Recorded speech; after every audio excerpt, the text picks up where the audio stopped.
सच्चिदानंदेश्वराय नमो नमः।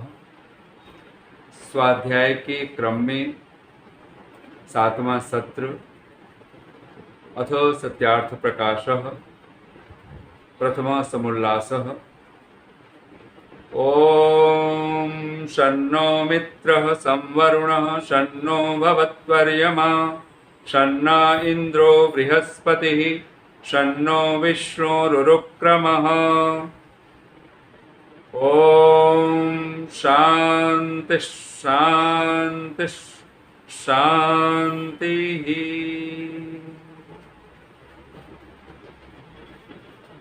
उपस्थित धर्मप्रिय सज्जनों, मातृशक्ति, हम सब ऋषि के सत्यार्थ प्रकाश के प्रथम समुल्लास के माध्यम से ओम भगवान का मुख्य नाम है, प्रथमः और प्रथम है, पिता पुत्र के संबंध की भांति ऋषि ने इसको दर्शाया है। और तस्य वाचकः प्रणवः, भगवान पतंजलि ने भी, महर्षि पतंजलि के भी योग सूत्रों में भगवान का जो मुख्य वाचक अगर कोई नाम है तो वो प्रणव है, उद्गीत है, ओंकार है। इस पर हम लोगों ने ओम के 9 अर्थ उस पर विशद रूप से हम लोगों ने चर्चा की हुई है। आइए अब उससे आगे के अर्थों पर, ईश्वर के, भगवान के जो अनंत नामों में से जिन नामों को ऋषि दयानंद ने इस प्रथम समुल्लास में रखा है, उन नामों की हम लोग थोड़ी सी चर्चा करते हैं। ऋषि दयानंद के ग्रंथ में ही जो पूरी श्रद्धा के साथ ऋषि लिखते हैं, ओम शन्नो मित्रः संवरुणः, इस मंत्र में मित्र आदि नाम हैं, वे भी परमेश्वर के हैं, क्योंकि स्तुति प्रार्थना उपासना श्रेष्ठ ही की जाती है।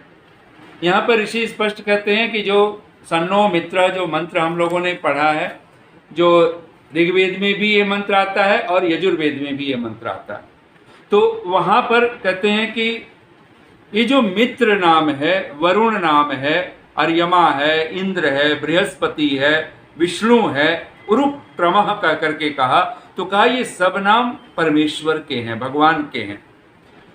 और ये परमेश्वर के हैं तो क्योंकि ऋषि लिखते हैं वे भी परमेश्वर के हैं, क्योंकि स्तुति प्रार्थना उपासना श्रेष्ठ ही की जाती है। ये जो ही और भी शब्द हम लोग हिंदी में बोलते हैं, इसको हम लोग समझ लें। ही जब होता है तो वो अत्यंत आवश्यक, जिसका त्याग न किया जाए उसके लिए ही लगाया जाता है।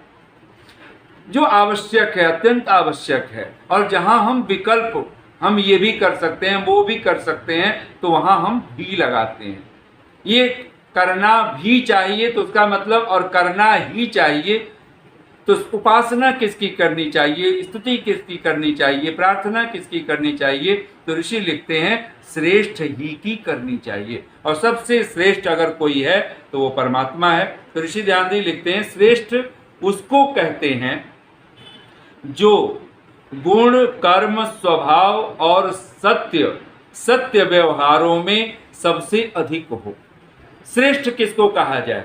आज हम लोग हर कोई किसी व्यक्ति को कोई भी श्रेष्ठ कह देता है, लेकिन यहाँ पर श्रेष्ठ की एक परिभाषा, मनुष्य भी अगर वो श्रेष्ठ है तो कब श्रेष्ठ कहलाएगा कि जिसके गुण कर्म स्वभाव, और ऋषि लिखते हैं सत्य व्यवहारों में सबसे अधिक हो, यानी जिसका गुण कर्म स्वभाव सबसे सुंदर हो, उत्तम हो, श्रेष्ठतम हो, और वहीं पर उसका हर व्यवहार में सत्य व्यवहारों में वो सबसे अधिक हो। श्रेष्ठ के पीछे सत्य की सबसे ज्यादा महिमा है, और इसीलिए हम जब धर्म कहते हैं, परमात्मा का स्वरूप कहते हैं, इसलिए परमात्मा का जो मूल हम स्वरूप की जब चर्चा करते हैं तो परमेश्वर कैसा है, तो सच्चिदानंद स्वरूपाय, वो सत्य चिद आनंद, तो सबसे पहले परमात्मा सत्य स्वरूप है। तो उसी भाव को लेकर के यहाँ पे ऋषि लिखते हैं श्रेष्ठ उसको कहते हैं जो गुण कर्म स्वभाव और सत्य व्यवहारों में सबसे अधिक हो।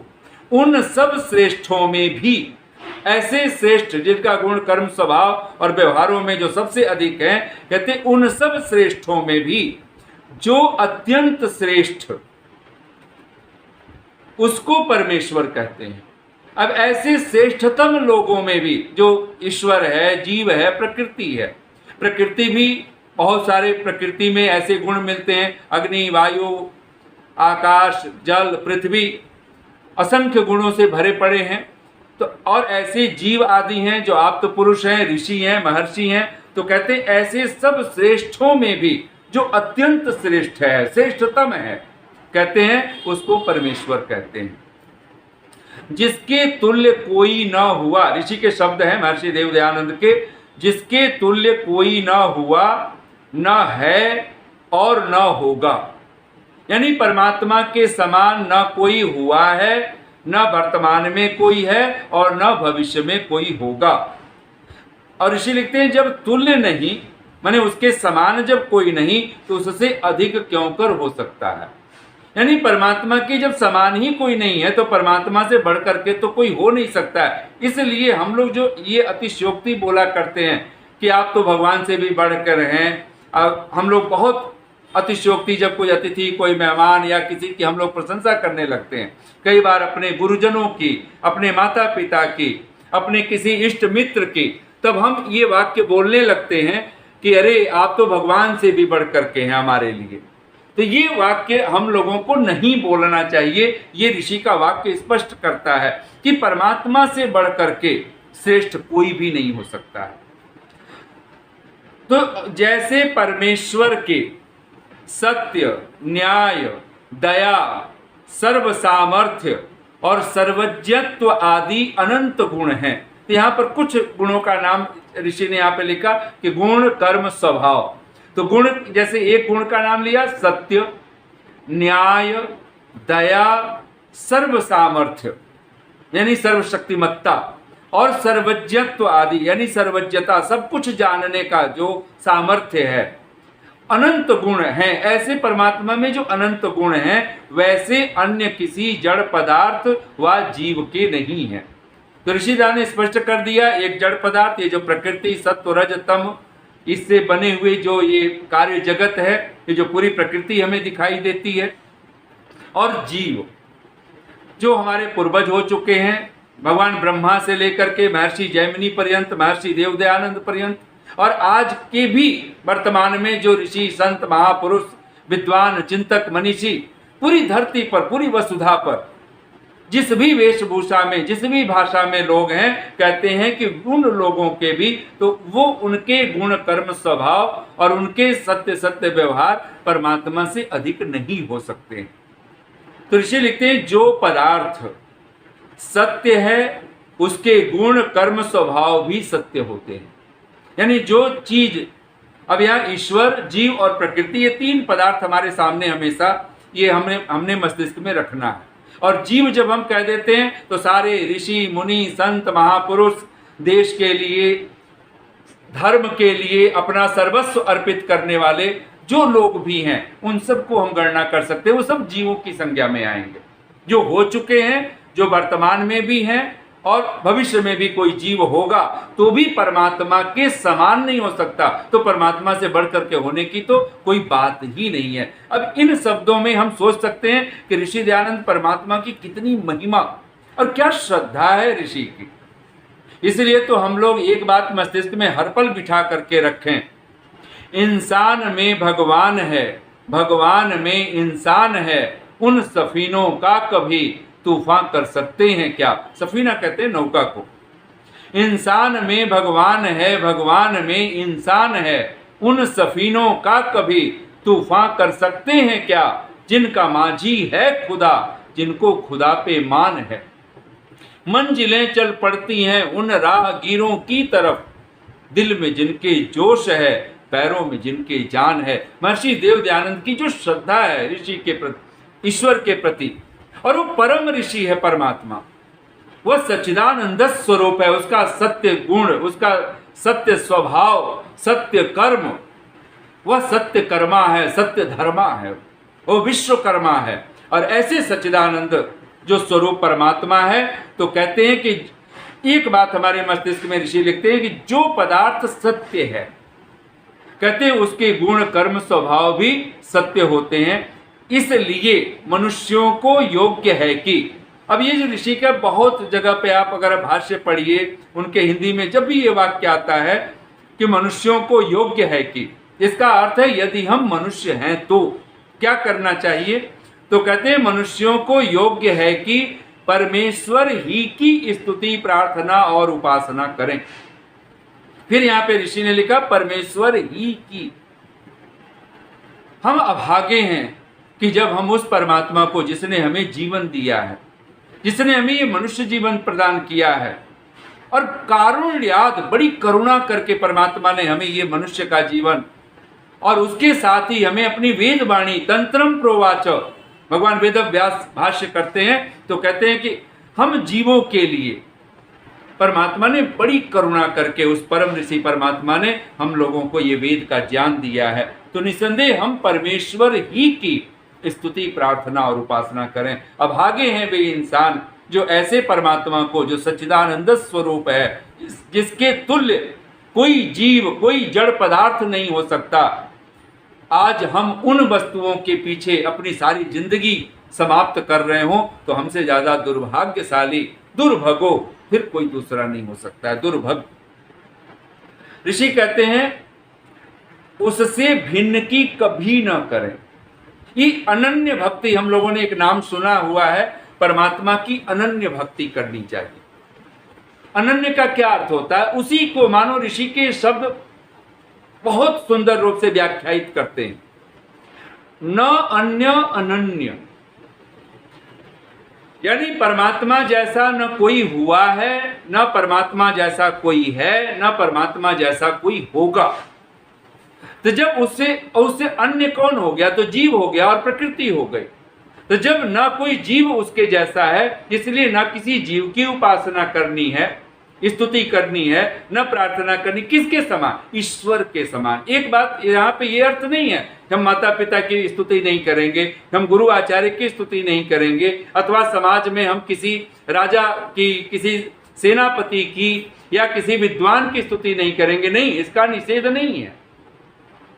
माता पिता, गुरु आचार्य, राजा, ये सब स्तुत्य हैं।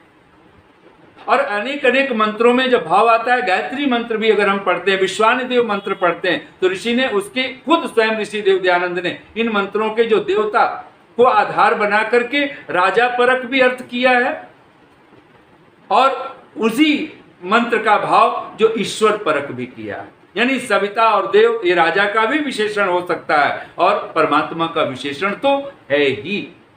यहां पर मूल भाव है कि ईश्वर मान करके, भगवान से बढ़ करके अगर हम किसी को समझने लग जाएं, तो न अनन्य, न अन्य, अनन्य, यानी जिसके जैसा कोई दूसरा नहीं है। तो जब हम अन्य की उपासना नहीं करते, किसी जीव की, किसी जड़ पदार्थ की, अग्नि, जल, वायु, आकाश, सूर्य, इन सब को, और आज अगर हम समाज में देखें, बहुतायत लोग सूर्य की उपासना करते हैं, कोई चंद्रमा की उपासना कर रहा है, कोई अग्नि की उपासना कर रहा है। लोग भी हम लोगों को जब यज्ञ हवन करते हुए देखते हैं तो लोग सोचते हैं शायद हम अग्नि की उपासना कर रहे हैं।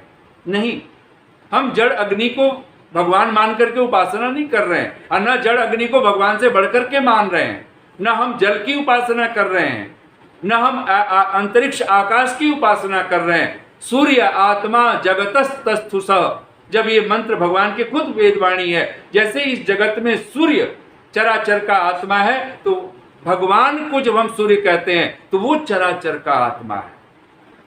तो हमें किसी भी जड़ पदार्थ की उपासना नहीं करनी है, ईश्वर के सदृश समझ करके या ईश्वर से बड़ा समझ करके, और न किसी जीव की, चाहे वो कोई कितना भी बड़े से बड़ा ऋषि हो, कोई कितना ही बड़े से बड़ा विद्वान हो।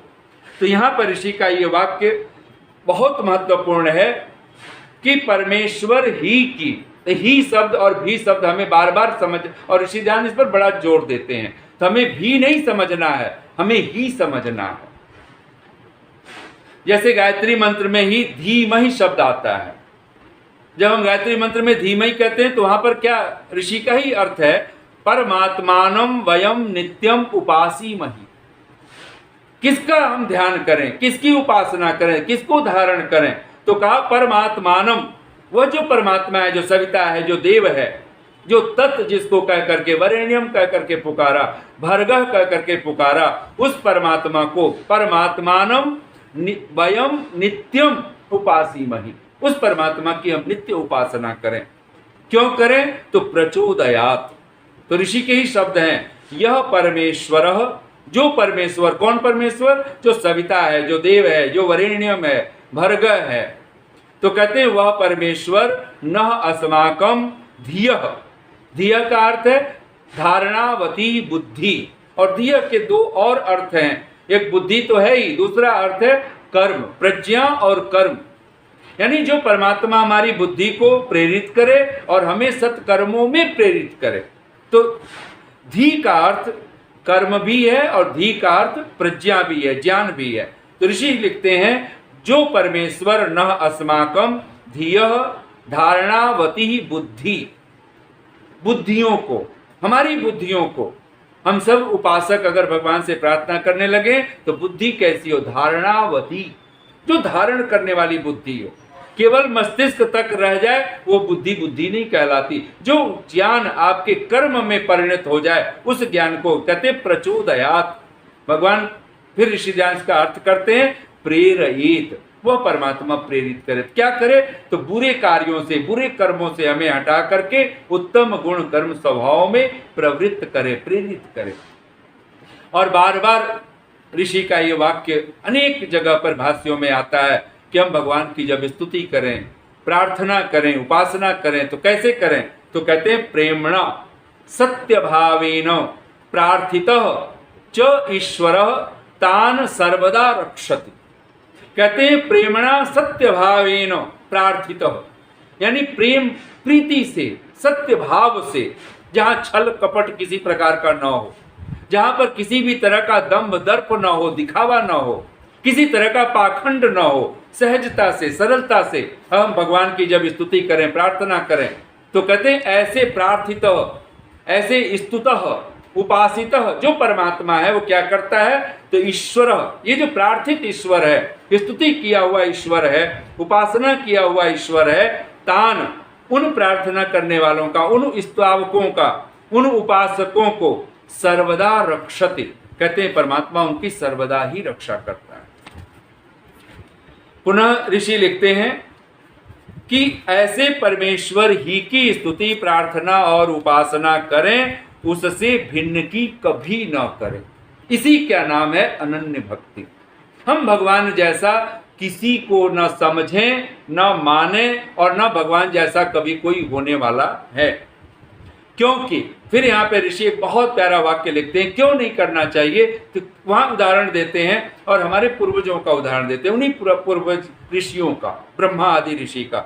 ऋषि लिखते हैं क्योंकि ब्रह्मा, विष्णु, महादेव नामक पूर्वज, महाशय, विद्वान, दैत्य, दानव आदि निकृष्ट मनुष्य और अन्य साधारण मनुष्यों ने भी परमेश्वर ही में विश्वास करके उसकी स्तुति, प्रार्थना और उपासना करी, अर्थात की है। यहाँ पे सहज ही ऋषि दयानंद, हम लोग भी इस भ्रम में ना रहें कि हम लोग कई बार सोचते हैं कि नहीं ये ब्रह्मा, विष्णु, महादेव ये तो काल्पनिक के पौराणिक लोग मानते हैं, ये दूसरे लोग मानते हैं, हम लोगों को तो ब्रह्मा, विष्णु, महादेव को मानना भी नहीं चाहिए। यहाँ पे सहज ये पंक्तियाँ हमारी श्रद्धा का कितना बड़ा केंद्र कि ऋषि दयानंद अगर ऋषियों का जब नाम लेते हैं तो सबसे पहले ब्रह्मा का नाम ले लेते हैं। इसलिए जब भी बात करते हैं तो कहते हैं ब्रह्मा से लेकर के जैमिनी पर्यंत की बात करते हैं। और जैमिनी वो ऋषि हैं जो षड दर्शनों में, जो जिसको हम पूर्व मीमांसा कहते हैं, उत्तर मीमांसा और पूर्व मीमांसा। तो जो मीमांसा दर्शन कहलाता है, जो पूर्व मीमांसा है, उसको जैमिनी ऋषि ने उसको लिखा है, उसके जो लेखक हैं वो जैमिनी ऋषि हैं। और उत्तर मीमांसा जिसको वेदांत कहते हैं उसको व्यास ऋषि हैं।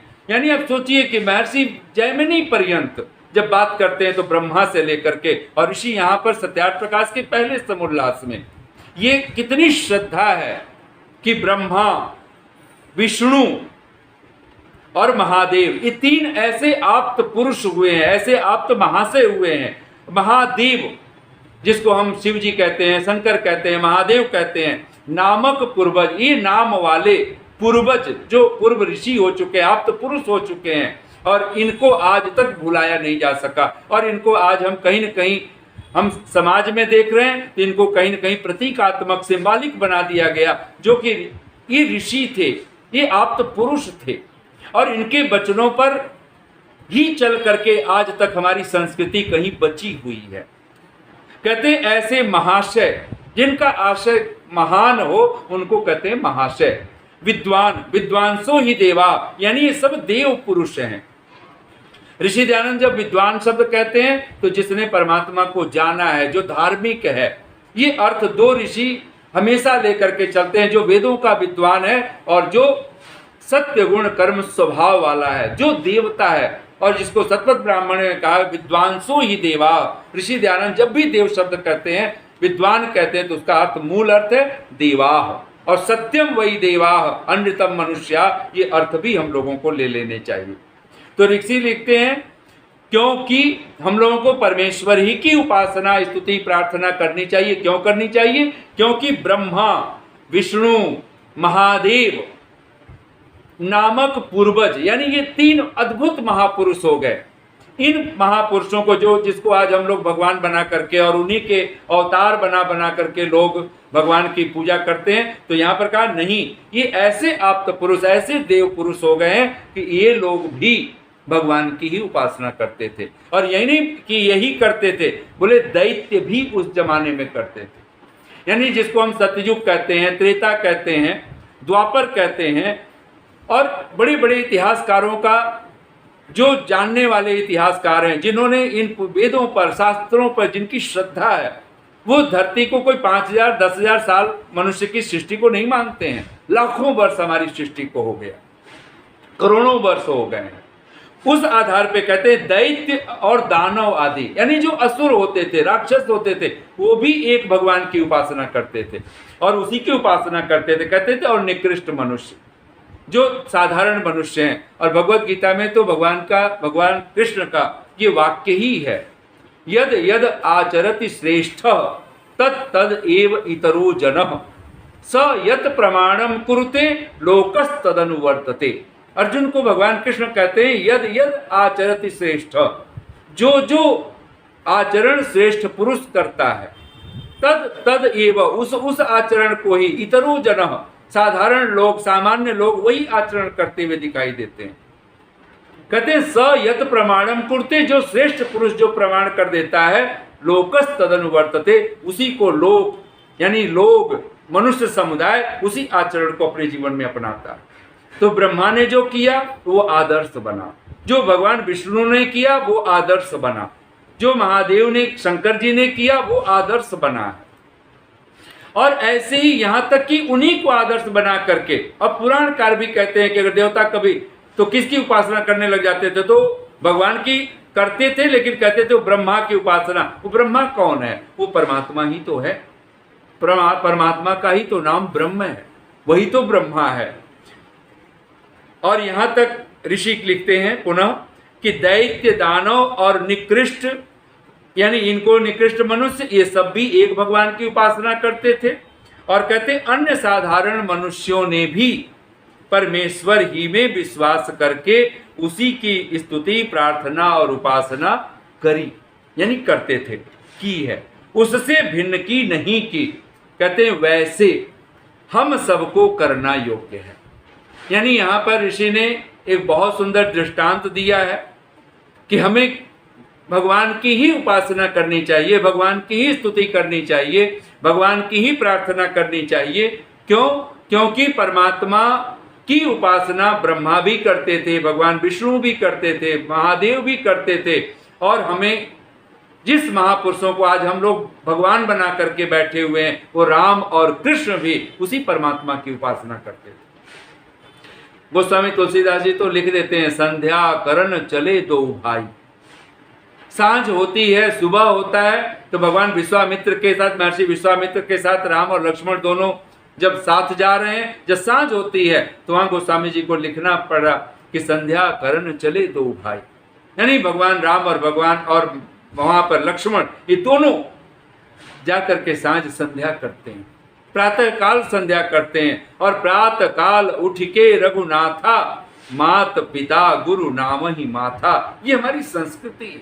हम प्रातः काल उठे तो अपने माता पिता गुरुजनों को माथा रख करके भूमि पर टिका करके हम प्रणाम करने वाले बने। महर्षि देवदयानंद ने तो लिखा ही है, यजुर्वेद के ही 19वें अध्याय का 62 संख्या का मंत्र है आच्या जानू, और ऋषि उस मंत्र के भाष्य में कहते हैं कि जब जब पितर लोग संतानों के पास आए या संतान या शिष्य लोग पितरों के पास जाएं, तो कहते हैं तब भूमि में घुटने टिका करके, यानी जैसे प्रणाम माथा टेकते हैं लोग मंदिरों में गुरुद्वारों में, कहते हैं ऐसे हमें अपने माता पिता गुरु आचार्य को प्रणाम करना चाहिए। तो उसी श्रद्धा को यहाँ पर लिखा कि हम कई बार हम सोचते हैं कि अजी हम क्यों करें, तो कहा कि ऐसा इसलिए करना है कि हमें ब्रह्मा जी करते थे ये काम, ये हमारे आप्त पुरुष करते रहे। पतंजलि, कपिल, कणाद, गौतम, व्यास, जैमिनी प्रभृति सभी और जितने भी संत महापुरुष हुए सबने परमात्मा की ही उपासना की।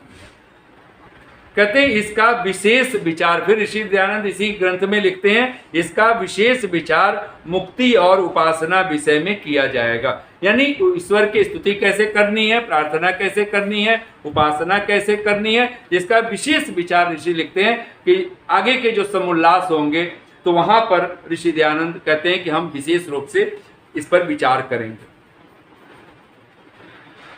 एक चीज मस्तिष्क में बिठा लें, ईश्वर की स्तुति कौन कर सकता है, प्रार्थना कौन कर सकता है, उपासना कौन करता है, इसकी पात्रता क्या है। तो भगवान पतंजलि जिसको योग कह रहे हैं, समाधि कह रहे हैं, जिसको उन्होंने अपने योग दर्शन के सूत्रों में समाधि पाद कह करके जिसको पुकारा, उन समाधि पाद यानी हमारा लक्ष्य, मनुष्य का एक लक्ष्य होना चाहिए और वो है समाधि, योग। हम जब हमारा चित्त योग युक्त होगा, हमारा जो मन है ये जब समाहित होगा, समाधिस्थ होगा, उस क्षण ही हम ईश्वर की स्तुति कर पाएंगे, प्रार्थना कर पाएंगे, उपासना कर पाएंगे। और इसीलिए तो भगवान वेदव्यास कहते हैं चित्त की 5 भूमियां हैं, 5 अवस्थाएं हमारे मन की। और वो कौन सी हैं तो आप सब एक बार दोहरा लीजिए, क्षिप्त, मूढ़, विक्षिप्त, एकाग्र, निरुद्ध, ये 5 चित्त की भूमियां हैं। और 3 को माना गया है कि ये समाधि के लिए, योग के लिए युक्त है ही नहीं, क्षिप्त, मूढ़ और विक्षिप्त। और खास करके हम लोग जो संसार में जितना भी व्यवहार कर रहे होते हैं वो हमारी दशा करीब करीब, अगर सात्विक अगर हम हैं तो हम विक्षिप्त दशा में होते हैं। ये भी बहुत ऊंची अवस्था है मन की, अन्यथा तो प्रायः संसार के जो लोग हैं वो क्षिप्त अवस्था में और मूढ़ अवस्था में जीते हैं, या तो बेहोश है, उनको कुछ पता नहीं है। जैसे कबीर कह देते हैं ना, ई मुर्दन के गांव, इस संसार को कैसे कह दिया, मुर्दे, मरे हुए लोग, यानी कोई जैसे जीवित ही ना हो, कोई जिंदा ही ना हो। जीवित किसको कहें, आचार्य चाणक्य ने भी तो कह दिया ना। और आचार्य चाणक्य तो बहुत श्रद्धा के साथ कहते हैं और कठोरता के साथ भी कहते हैं, और यहां तक इस भाव के साथ में और कहते हैं कि वह मृत है, वह मरा हुआ है, मृत तुल्य है, जो धर्म रहित है। जीवंतम मृतवन मन्ने देहिनम धर्म वर्जितम। आचार्य चाणक्य कहते हैं जीवंतम मृतवन मन्ने, वो जीवित होता हुआ भी मैं उसको मृतवत मानता हूं। किसको मानता हूं, कहते हैं देहिनम, उस देही को, उस जीवात्मा को, उस जीव को, उस प्राणी को, उस मनुष्य को, धर्म वर्जितम, जो धर्म से रहित है। और धर्म का सीधा सीधा जो अर्थ है वही है सत्य, नहीं सत्यात परो धर्म। यानी अगर हमारे जीवन में सात्विकता जितनी गहरी होगी, हम विक्षिप्त, फिर चित्त की अवस्था एक विक्षिप्त अवस्था, और उसी के बाद में एकाग्र अवस्था होती है। और ये माना है ऋषियों ने, भगवान वेदव्यास ने भी, कि एकाग्र और निरुद्ध ये 2 चित्त की जो अवस्थाएं, इन्हीं में समाधि की उपलब्धि होती है। संसार में जितने भी श्रेष्ठ आविष्कार होते हैं वो सब इन्हीं चित्त की 2 अवस्थाओं में होते हैं। और जो निरुद्धावस्था है वो तो असंप्रज्ञात समाधि, वो परमात्मा का साक्षात्कार करा देता है। हम भगवान की उस दृष्टा स्वरूप में अवस्थित होते हैं। और एक सहज अगर सामान्य अगर हम अर्थ करें, जो अक्सर मैं 4 पंक्तियों में बोला करता हूं, जिसपे तेरा कर्म नहीं होता वह कभी मोहतरीम नहीं होता। जिस पर भगवान की कृपा न हो, जिस पर भगवान का अनुग्रह न हो, जिस पे तेरा कर्म नहीं होता वह कभी मोहतरिम नहीं होता। पाल या राज ये जिंदगी जिसने, उसको मरने का गम नहीं होता। खुश जो तेरी रजा में रहता है उसको गम में भी गम नहीं होता। यानी परमात्मा को अगर हम सच में चाहते हैं तो हम अपनी अवस्था को सात्विक बनाएं। हम उस योग और समाधि की दशा को पाने के लिए, जिसके लिए भगवान वेदव्यास कहते ही हैं, भगवान पतंजलि के सूत्र पर भाष्य करते हुए भी। और भगवान पतंजलि का सूत्र अभ्यास वैराग्याभ्याम, आप सब एक बार बोलिए अपने मन में, अभ्यास वैराग्याभ्याम तन्निरोध। अगर हम उस चित्त के जो प्रमाण, विपर्य, विकल्प, निद्रा, स्मृति, ये 5 तरह की वृत्तियां बनती हैं, इन सब वृत्तियों को जो रोकने का कार्य करता है वो है अभ्यास और वैराग्य। तब जाकर के कहीं हम एकाग्र अवस्था को प्राप्त होते हैं, चित्त की उस भूमि को जहां हम पाप और पुण्य के बीज बोते रहते हैं। तो यहां पर ऋषि के ही शब्द हैं और पूरी श्रद्धा के साथ हम लोग एक बार बोल सकते हैं। श्रद्धा 5 चीजें हैं, चित्त की 5 भूमियां हैं, क्षिप्त, मूढ़, विक्षिप्त, एकाग्र, निरुद्ध। और 5 तरह की चित्त में वृत्तियां उठती हैं, वो भी 5 नाम है, प्रमाण, विपर्य, विकल्प, निद्रा, स्मृति। और कहते हैं अगर सचमुच में हम चाहते हैं हमारा जीवन सात्विक हो जाए, हम परमात्मा के अभ्यास वैराग्य वाली अवस्था को प्राप्त कर लें, परमात्मा के ईश्वर प्रणिधान की अवस्था हमारी बने, तब क्या करना होगा? तो 5 चीजें हैं जो हम सबके पास होनी चाहिए। तब जाकर के ईश्वर की स्तुति कर पाएंगे, तब प्रार्थना कर पाएंगे, तब उपासना कर पाएंगे। वो 5 चीजें क्या है? भगवान पतंजलि के सूत्र हैं, सब बोलेंगे। श्रद्धा, वीर्य, स्मृति, समाधि, प्रज्ञा। फिर इसी में सूत्र पूरा होता है, प्रज्ञा पूर्वकम इतरेषाम। यानी एक योगी वो है जो जन्मना, जैसे कोई विदेह है, कोई भाव प्रत्यय जो समाधि को अवस्था को प्राप्त होता है, इसको उपाय प्रत्यय कहा गया है। तो जो उपाय करके हम परमात्मा के उस समाधि की तरफ बढ़ेंगे, भगवान उस दृष्टा स्वरूप को पाने के लिए, योग को पाने के लिए, समाधि को पाने के लिए, तो सबसे महत्वपूर्ण चीज है श्रद्धा। और श्रद्धा का अर्थ है अत्यंत विश्वास। आज हम भी अगर ये चर्चा कर रहे हैं ऋषि के वचनों पर, तो क्यों कर रहे हैं? क्योंकि ऋषि पर श्रद्धा है और इनको हमने देखा हुआ है, अनुभूत किया हुआ है। ऋषि के वचनों को हमने जितना जीवन में ढाला और हमने पाया कि हाँ, ये बात तो चमत्कार की तरह से घटी, हमने ये आचरण अपनाया, हमें जीवन में सुख मिला, हमारे दुख विदा हो गए। हमने श्रद्धा के साथ हम ईश्वर की उपासना करने लगे, हमारे जीवन में जो प्रारब्धवश कोई दुख थे, वो दुख भी मानो विगलित हुए हैं। कोई रोग शोक आया है तो जीवन में वो हमें दुखी नहीं कर पाया है। वह घर से निकलकर किधर को गया था, पथिक जी की बहुत प्यारी पंक्ति है। वह घर से निकलकर किधर को गया था, महर्षि देव दयानंद के विषय में लिखते हैं वो। वह घर से निकलकर किधर को गया था, महादेव खोजा या खुद खो गया था। नदी नर्मदा तथा अलकनंदा, बनों पर्वतों या पठारों से पूछो, खिजाओं से पूछो, बहारों से पूछो, ऋषि की कहानी सितारों से पूछो। कहाँ बैठ कर थी समाधि लगाई, कहाँ बैठ कर थी समाधि लगाई, कहाँ दिव्य ज्योति अमर जगमगाई। यह गंगा के पावन किनारों से पूछो, खिजाओं से पूछो, बहारों से पूछो, ऋषि की कहानी सितारों से पूछो। और महर्षि देव दयानंद भी जब घर छोड़ते हैं, बहुत मृत्यु देखी है, सच्चे शिव की उपासना की एक ललक जगी है। जब शिवरात्रि के रात्रि में सारे पंडे पुजारियों को सोते हुए देखा है, एक मूल शंकर, एक बालक, उसके आंख में ये बात बनी, ऐसे कैसे हो सकता है कि, और उस सच्चे शिव की खोज के लिए, उस महादेव की जो देवों का देव है, जो सब देवों का, ऋषियों का ऋषि है, हमारे पूर्वजों का भी जो पूर्वज है, जिसके लिए भगवान पतंजलि कहते हैं स, बोलिए एक बार आप सभी, स एष पूर्वेशाम अपि गुरु कालेन अनवच्छेदात्,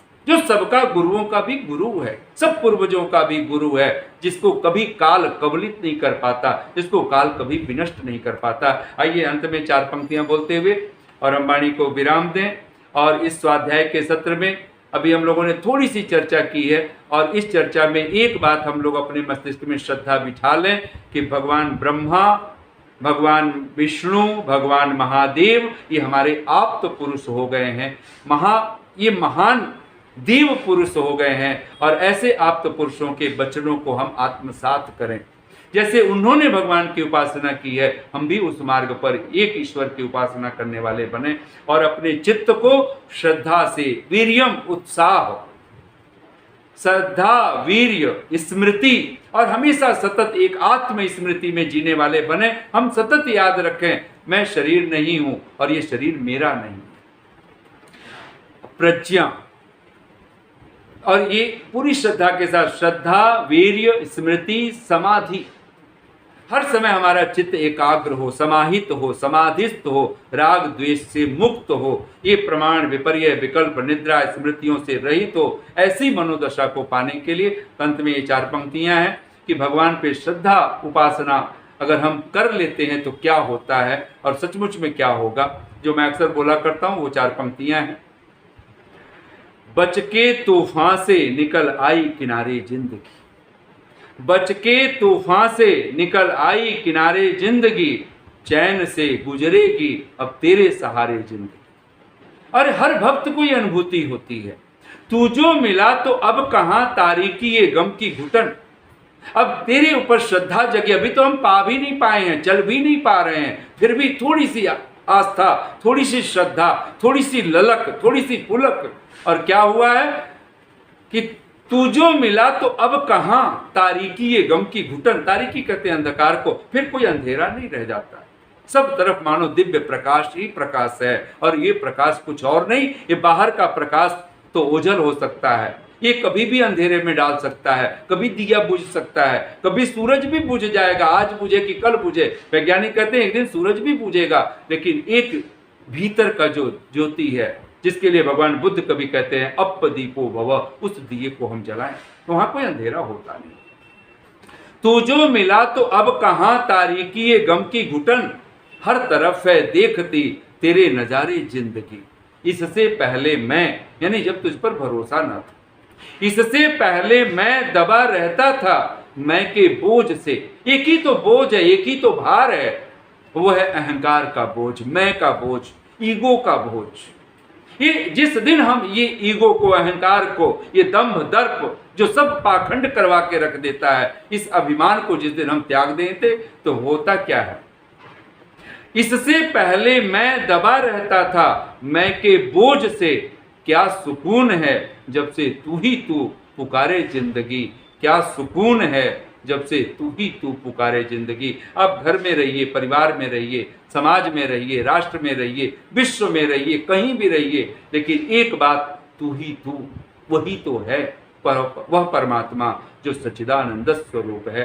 तो इतनी शांति और प्रेम से आप सबने सुना, बहुत बहुत साधुवाद, बहुत बहुत धन्यवाद। और आगे के क्रम में हम स्वाध्याय के सत्र को पुनः प्रारंभ करेंगे, तो फिर आप लोग इसको हम विचार करेंगे। परमात्मा के जो असंख्य नामों में से ऋषि ने जिन कुछ नामों की जो चर्चा की है उन पर हम लोग चिंतन करेंगे।